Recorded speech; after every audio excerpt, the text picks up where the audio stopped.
and the chief has been vindicated, to put it to long story short.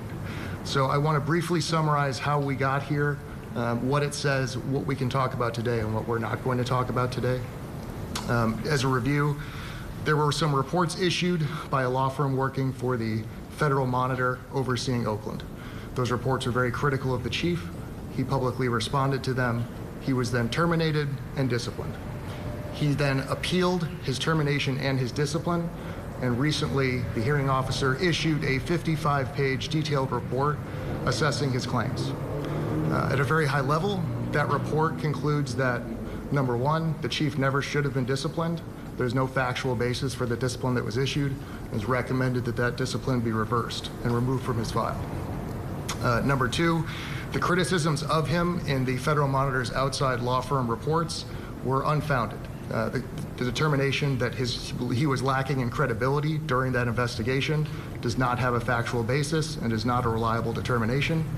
The conclusion that he violated any department rules also lacks a factual foundation and is simply not accurate.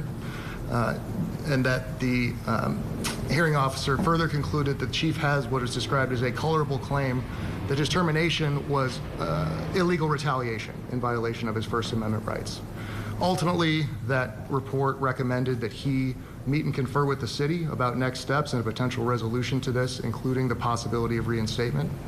I'm going to turn it over to the chief now, but I just want to mention that, as with all personnel decisions, they involve areas of confidentiality. The chief is very happy to talk about his own personal, confidential personnel process and the reports that have been issued about it. However, these reports also necessarily bear on other people's personal confidential information that are referenced. That's why he's not able to share a copy of the report. We're in discussions with the city. We're hopeful that we're able to share a copy that's been redacted in a way that the city and everybody's happy with.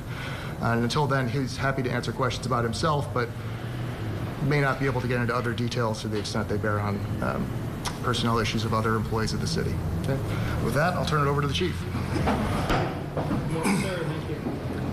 Well, good afternoon. I think today is something that I envisioned happening a long time ago. I said from the onset of this that I was not guilty of any of these allegations, that the facts would come out in this case, and when the facts did come out, I felt like I would be vindicated, and today is that vindication. It really clearly says that I did not engage in policy violations. I did not have any issues around credibility, and the statements that were made regarding me in that investigation were unfounded. This sounds like what I told you months ago. It's unfortunate that we've had to come to this point for us to find that out. But first, I want to thank the public, because the public has been so supportive during this process. No matter where I've been, people have always stood by me and said they appreciate the work that I've done. I felt like I moved the police department closer to federal compliance than anyone.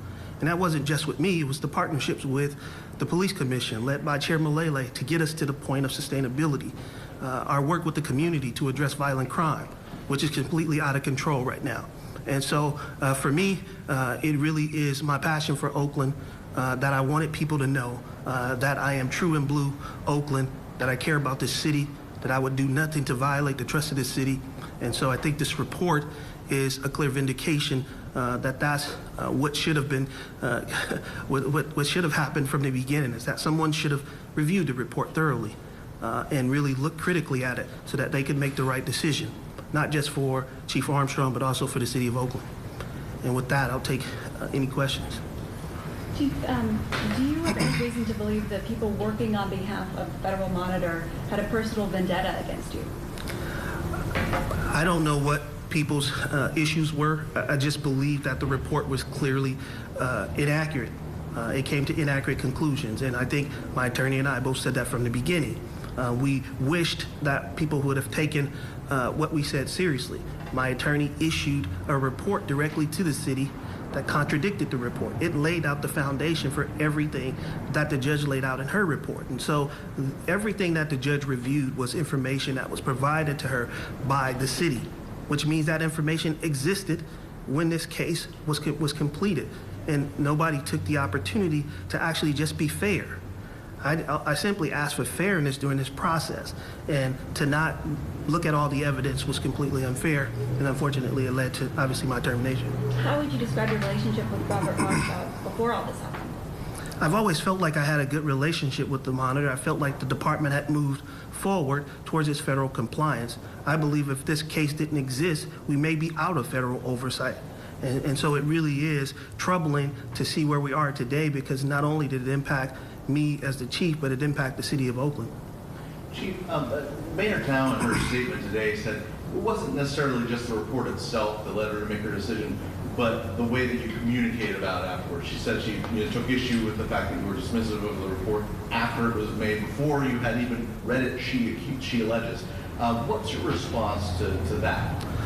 My response is, if you read the current report, I think the judge clearly articulates in that report that I said nothing disparaging against the report, that I acknowledged that there were some issues within the report that I thought were important, that there were recommendations that I thought needed to be implemented. What I thought was inaccurate was what they said about me and the sustained findings that they had against me. And I think those are clearly the findings that were overturned by the judge. And so I think when the mayor says that it wasn't about what I said, it's about what was in the report. I said that I disputed the facts that were in the report. And I think now we see, as I'm vindicated, that I was accurate.